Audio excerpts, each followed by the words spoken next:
Hello, everybody, and welcome to the Real Estate Mindset Podcast. I am Ben Nelson. I am guest hosting for Eric Nelson today, and we have an awesome guest. His name is David Sanford from HD Investment Properties. He is just getting going in the multifamily space, and he has a lot of really interesting information about the single family space where he spent a bunch of time. So we'd love to bring him in and learn about more what he's got going on.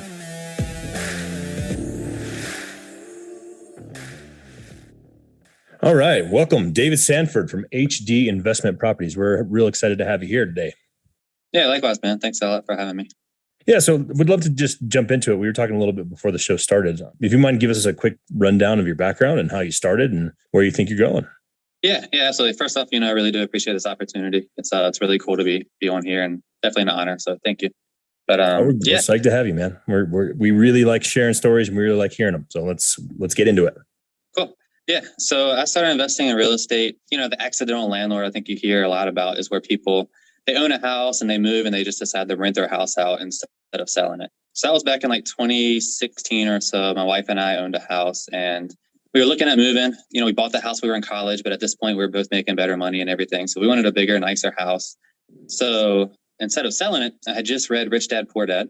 So that's, the book that kind of got me started, gets a lot of people started. But so I was really motivated. Yeah, really good book. So I went to the local property manager and I think at the time, like our mortgage was like $830 a month, super low. And I remember telling my property manager, like, yeah, if I can get $1,000 a month, I'll be happy. Looking back, that's not enough cash flow. Yeah, so they came out and they were actually like, yeah, I think we could probably get like $1,300 or $1,400 a month. So yeah, so we decided to keep that as a rental. And then for about a year, that's all we had. And then I was like, let's buy another house and then another house. And then in 2019, I started getting a lot more serious and really scaled the portfolio. Fast forward, yeah, now I guess I've been investing seriously for about 5 years or so. And we just signed a contract that'll put myself like above 50 doors. So right on. That's amazing. So you mentioned the accidental landlord and just kind of moving up, especially in the single family rental or even just kind of leveraging in. Were you and your wife on the same page immediately that you both wanted to be investors and you both want to have a rental house? Is that something that you had to talk about quite a bit? Is there, a lot of times that we find that there's some interesting conversation, we'll say, as we jump into investing. It's when one person usually seems to be the motivator. Yeah, that's 100%. That's how it was. Like I said, I just read Rich Dad, Poor Dad, so I was super hyped to get into it. And my wife, she was just very supportive. So, it wasn't really her interest, I guess, but she was interested in like decorating and, getting to like pick out the color schemes and floors and things like that. But initially, I had to kind of talk her into it, I suppose. You're not the only one, my friend. You're not the only one by any means. I'm sure a lot of our listeners can relate to that. So if you wouldn't mind just digging a little bit deeper, you mentioned you kind of got serious about it. So you picked up one or the next one. So moving really from that first one into the second one, right? Like the initial is taking action, going for it, trying it out. So what really got you on the flow of an additional deal? Do you mind walking us through some of those initial second, third, fourth, and then how have you kind of scaled into, like you said, almost 50 doors? Yeah. So the first true rental, I mentioned like our first one was a house that we had just owned and we sold. So the first true property that we bought solely as a rental, we had that first rental and it was cash flowing, roughly $400 a month or so. And I was like, this is really cool. Like, someone's paying my mortgage for me. We're making money every month and really wanted to grow it. So we saved up money. At the time I didn't realize like the power of using other people's money or, just getting creative with private lenders and whatnot. So we waited until we had enough of our own money to put down the down payment and then pay for all the renovations and everything.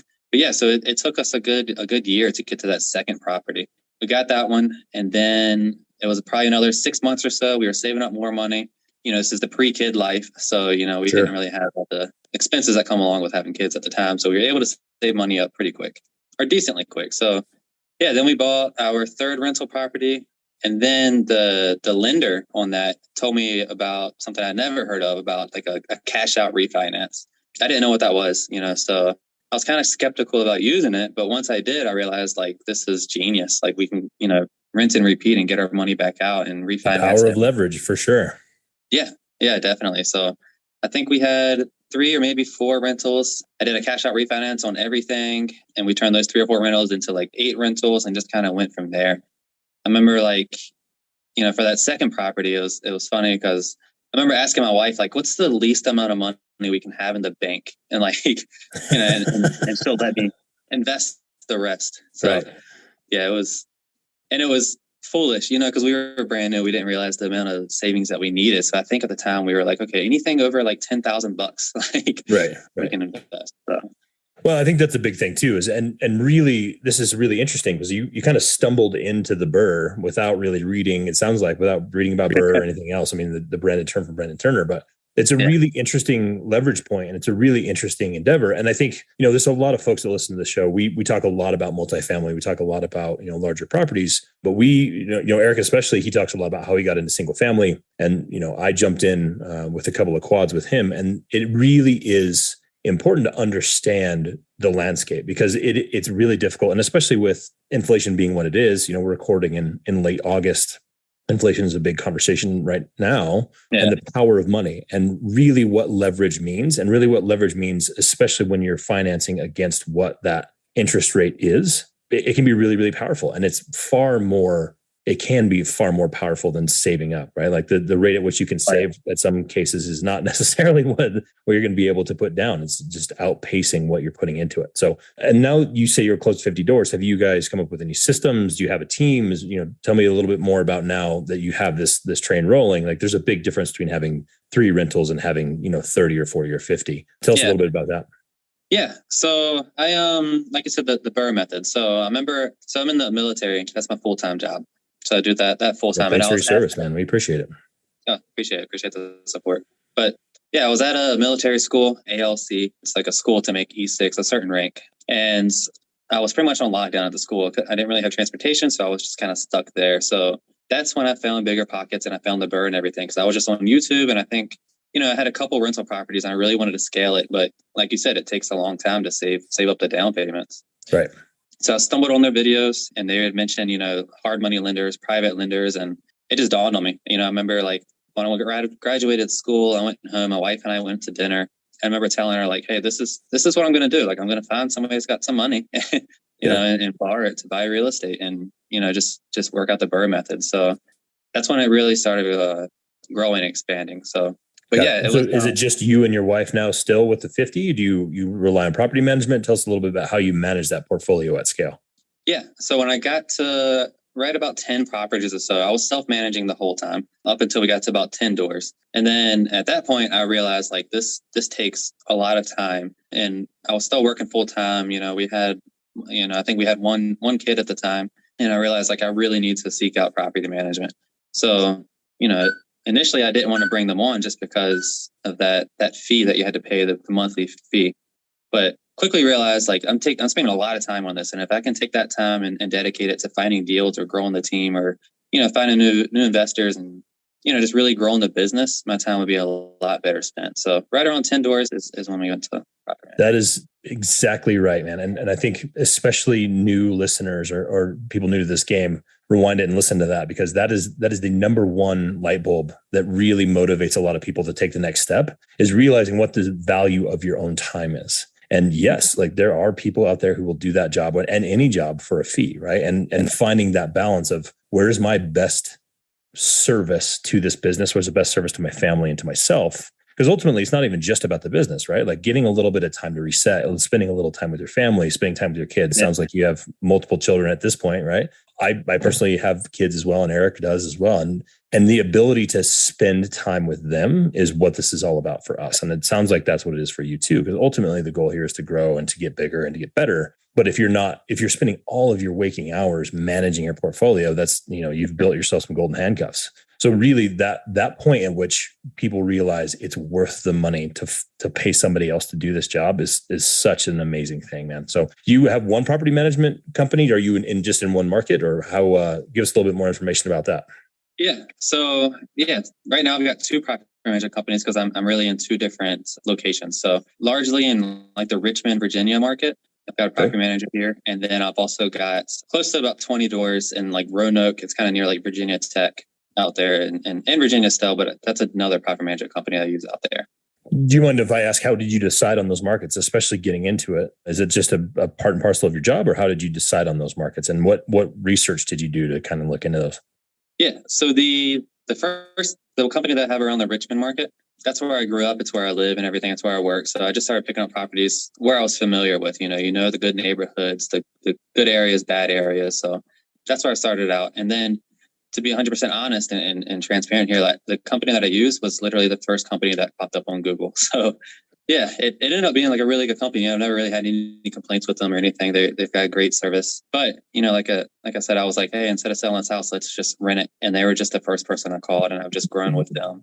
And they've been really, really good to work with. So using them. But then for the Roanoke deal, that market there, it was kind of, you had mentioned earlier, like what my team looks like. So I'd hired a guy that helped me. He worked for me like 30 hours a week or so. And he was just finding deals and managing contractors.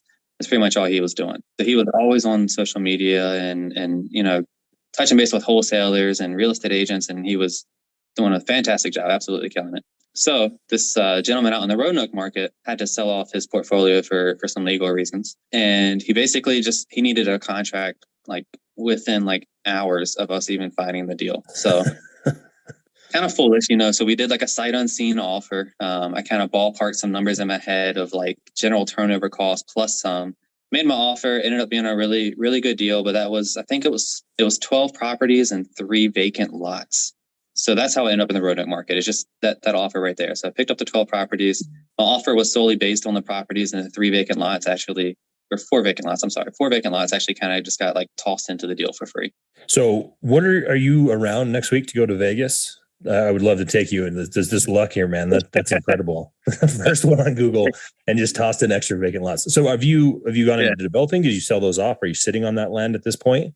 It's funny you ask. So yeah, it was 4 vacant lots. I misspoke a second ago and said 3, but yeah. So all 4 I immediately put on the market to sell. None of them sold. I thought like this is an easy $100,000 in the pocket, free lots. It'll help cover like some of my renovation expenses. So, but yeah, it didn't turn out that way. I finally just got an offer on one of the lots. Another one of the lots is kind of like shared land with one of my properties. So I'm probably just going to hold on to that lot for now. But the 2 other lots, I actually just signed a contract with a guy for 9 houses back in Roanoke, same area, the same agent, different seller. So it was 9 properties, and it was the most like brutal negotiations ever. So just back and forth. And eventually we were like, I was at $740,000 for the 9, and he was asking, I think like $850 or so. So yeah, so I was like, I can't. 740 is like my cost. I can't go above 740, or I'll take a loss. It just doesn't make sense, and I'm not going to chase a bad deal. Well, and that's it too. I think that, not to cut you off, but that is exactly another tactic here. Again, for the sort of first time listeners or first time buyers, the numbers don't lie, right? Like the ability to say, this is where I'm at, and I can't go anywhere else. I've done the underwriting, I've done the looking. This is what my number is, and being able to stick to it is one of the most important things in this game. Yeah, definitely. You got to protect your investor's investment. You can't chase the deal. You can't play with the numbers and bend them to make it look more appealing because, like you said, the numbers are what they are. So, right. Yeah. So we were almost $100,000 off in his asking and what I was willing to pay. So then it dawned on me, like I've got these vacant lots that I got for free. So I was like, hey, I'll stick at my 740 and I'll give you 2 free lots. And he accepted. Wow. So yeah, and the lots came free to me, and they were not worth $100K. The price difference that we were, they were probably worth $40K. You never know what will seal the deal. That's just like you said. That's really interesting. Yeah. And I think that the other piece of this is being willing to be creative and ask those questions, right? Like there's a lot of people, especially in the beginning, that are afraid to throw something on the table. Like, oh, I'm going to offend somebody, or I can't do that. The best deals that we found are creative, or even necessarily closing them, but creating relationships whereby later there's a deal that comes out of it just because you were able to think on your feet enough. And if it even doesn't get to the closing table, like, oh, hey, I remember that guy. He's willing to be really, oh, I have this interesting deal. Let's go find out. The same thing goes, especially we talked about interest rates before. Is it an owner finance deal, or is the loan assumable? There's a lot of other ways to look at these things, and like, oh, he wants $5 and I only have 4. I guess I can't do the deal. Yeah. So that's a really interesting point for sure. So you have 50 rentals now, and you're in single family. What's kind of the next step? What's on the horizon for you and your team?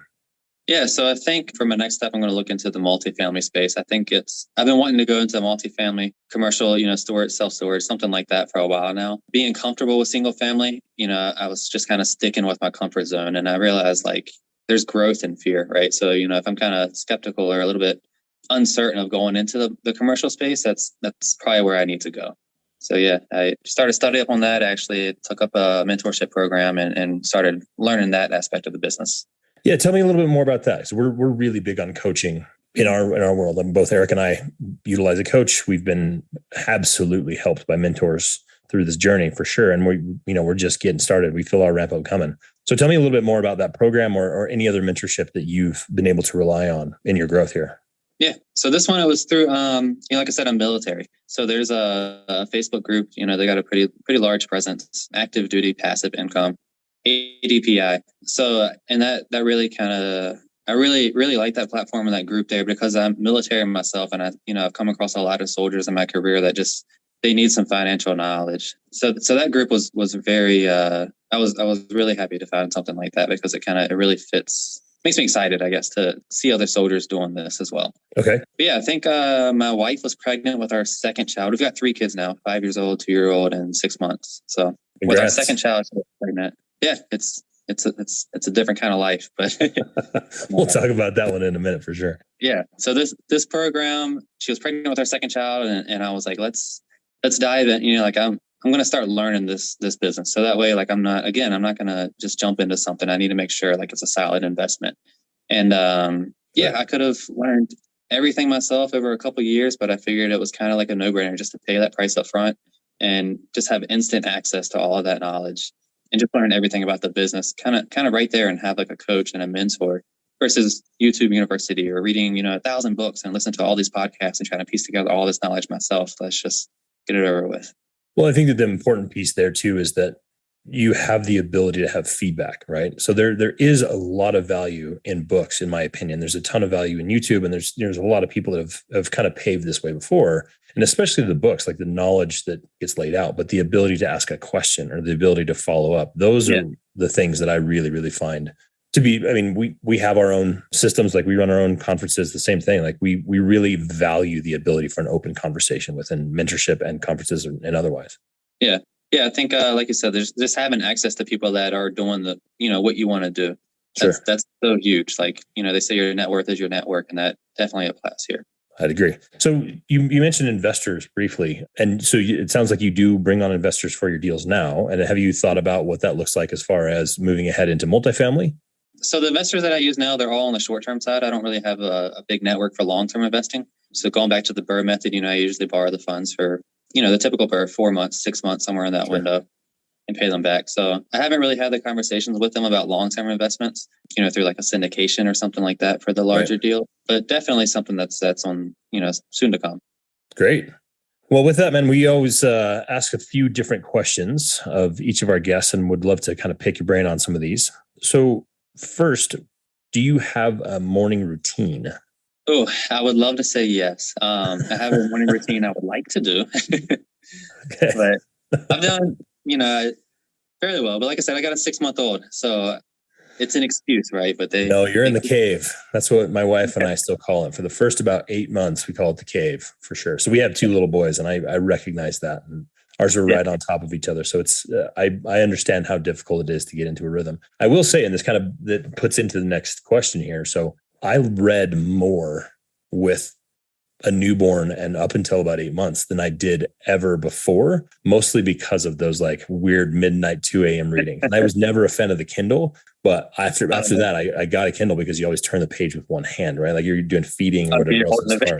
Yeah, exactly. And I've become addicted for sure. So with that, you mentioned Rich Dad Poor Dad. Are there any other books or resources that you lean on or that have kind of changed your mind or opened your mind to some ideas that you'd be willing to share with our listeners? Yeah, there's really my 2 favorite books, probably. For real estate investing, I'm always borrowing money from people or doing cash out refinances or selling houses or getting rental income, paying tax, paying insurance, all this stuff. And I foolishly only had one bank account for all of that. So I couldn't tell you how many times I've told my wife, I have no idea how much money we have or how much we make, just because it's all mixed together. So yeah, recently I read Profit First for Real Estate Investors. It's a book by David Richer, and he really did a great job explaining all the different bank accounts that you should have. So that way you're not in the dark when, are you successful or are you not? So that book really kind of helped structure the business a little bit more intelligent. That's great. But no, it's a thing, right? Like people just, how much money do I have? How much is in the bank account? Am I okay? Am I not okay? Like that's more common than I think people realize, but that book really is interesting. I read it recently as well. And a lot of the tactics, especially with, to your point, like lining out bank accounts is worth reading for sure. So you have, like you said, close to 50. What's the biggest mistake that you made up to the date in your real estate career that people can learn from? Yeah. So when I was, I'm 33 years old right now, but when I was 29, I had 9 properties, and my goal in my head was to hit 10 properties before I turned 30. So my birthday was coming up soon, and I'm only at 9 properties. So I mistakenly, the mistake I don't suggest anybody do is I rush to find something. And that kind of goes back to earlier, like don't chase a deal, don't make the numbers, try to work. If they make sense, they make sense. And this particular property, it was kind of like in a rougher area as well. And I don't ever buy anything like in, D-class or anything like that. So, but I did because I wanted to make, keep my promise to myself or make that goal of 10 properties before I had turned 30. So yeah, I rushed. It was a bad decision. It turned out to be a disaster. Somebody literally stole the garage door and one of the garage walls. Can't make any sense of it. They stole one wall and then stole the garage door. Wait, say that they stole a wall? I mean, the garage door, I understand because it detaches, but how do you go about stealing a wall? Disassembled it. They took the vinyl siding off. They took the, the plywood. They took all the 2x4s. They disassembled one wall and then took the garage door. So yeah, I've never had. I'm sorry to laugh at your misfortune, man, but that is a new one. We've heard a lot of things, but I've never heard of a full wall theft before. Yeah, a whole disassembly, and it was a detached garage, so it had all 4. So why did you only need one wall? Building a fort, just a really awesome fort. Yeah, with a garage door in front of the fort. Yeah, but yeah, that was definitely a mistake. I should have. I guess there's something to be said of like staying true to myself and hitting that goal and making those promises to myself and keeping those promises. But at the same time, it was a foolish deal. I shouldn't have chased it. Luckily, I didn't lose a lot of money. I think overall I ended up losing like 20,000 or so. Sure. So it was an expensive learning lesson, but I made sure all my investors still got made whole and everything. I just had to eat that. But yeah, so that was probably the biggest thing is as I said before, don't rush into a deal. If it makes sense, take it. If it doesn't make sense, make your offer what did make sense because you still spent your time analyzing it. Sure. But at the same time, like don't chase a deal. Well, that's interesting because actually I've been asked that many times, and I've said it actually on a couple of podcasts. Is that I had a mentor actually from a different industry. I was coming up in event production, and one of the best pieces of advice that he ever gave me was be honest with yourself and always keep promises that you make to yourself. But I learned over time, to your point, it's less about being like, I said I was going to do this thing and I have to do it by this day, and more being able to say, this is why I want something. And this is the end result. Like, this is what we're supposed to do. So yes, there is a disciplinary component of that. Like, I'm going to get up and work out. I'm going to do these things, but also the why behind it. And if you can't achieve something or a goal that you've set out for, I guess the question is why, right? Like it's completely okay to say, I haven't found a deal, but have I looked hard enough for a deal? Or have I done the work on this end to find that deal, as opposed to like, oh, I just have to do that. There's a lot of people, you can talk about 1031 exchanges and all those things for days as well. And that's where a lot of people get into some trouble also, is like identifying and, really rushing to try to identify something. But that's a rabbit hole we can go down another time. Yeah. I really like that. Yeah. So with that, the mindset tips, our podcast is really big on mindset. What are some mindset tips you can give to people listening to this, especially, starting out and trying to achieve some of their goals? And what have you learned over time that you can help other people apply to their lives as they're getting going in real estate investing? Yeah, I think by far the biggest thing is with this business, or, whether you're doing single family residential or small multifamily or large multifamily or whatever business you want to get into, just know that, have the mindset that you can do it. If other people are doing it, you can absolutely do it. So I think just being in the right mindset that like, if you want it, go get it.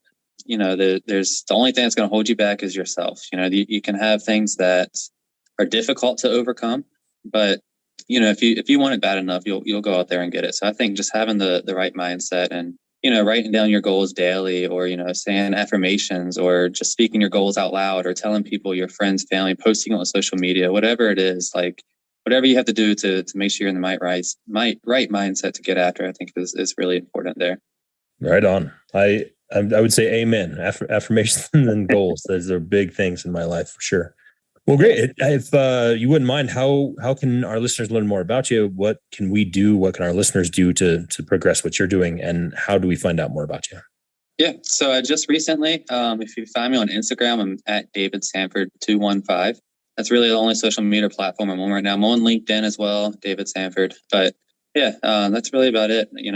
I'm trying to grow a social media presence, so I'm posting a lot of valuable tips and it's kind of giving out a bunch of free information. So if anybody's ever interested in getting into the business and they have a question or they want a mentor or anything like that, they can feel free to reach out to me there.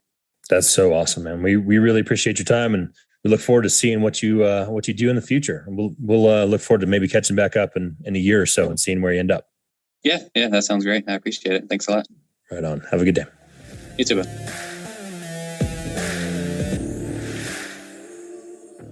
Wow, what an awesome interview. Learning that's his first interview that he's done on a podcast. And what an interesting guy. Really diverse background, and really loved some of the things that he said about taking care of his family and making a few mistakes and how to get out of some of those, and most especially not chasing a deal just to chase a deal and just to get a deal done. So it's very interesting. We really appreciate his time. We look forward to it. And after talking with him a little bit post-show, we started talking about different conferences and different meetups. And I want to remind everybody, we have the Pay It Forward conference coming up here in Denver in early October. Please go to payitforwardmastermind.com. We'd love to see you there, and we'll see you soon. Thank you for listening to this episode of the Real Estate Mindset Podcast. If you've enjoyed the content today, please follow this show wherever you listen to podcasts. And don't forget to head over to wildoakcapital.com for more information or to connect with Eric directly. Please take a moment to leave a review or tell a friend about what you've listened to today. We hope you'll tune in again soon.